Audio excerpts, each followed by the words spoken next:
Lexington has seen a handful of shootings like that one over the last week, and while it may feel kind of like an upward spike, anti-gun violence advocates say that's not always the case, especially when you're looking at a bigger picture.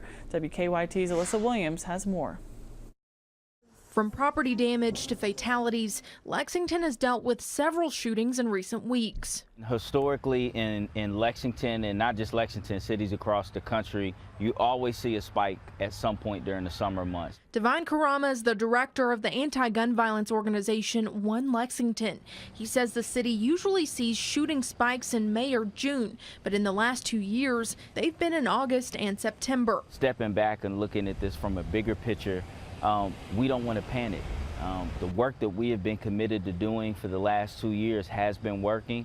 Even with this latest spike, gun violence is still trending downward. In Lexington, almost 60% from 2 years ago.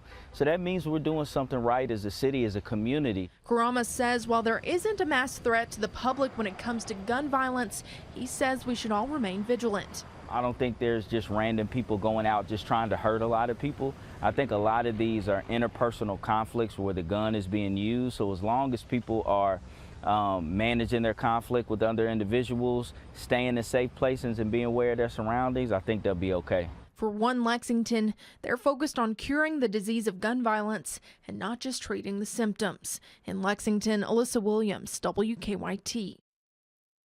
Karama adds that 2 years ago, Lexington did see a large number of stolen firearms that were reported. He does believe there is a direct correlation to those numbers as well as the amount of homicides that the city had, both of which have went down since then.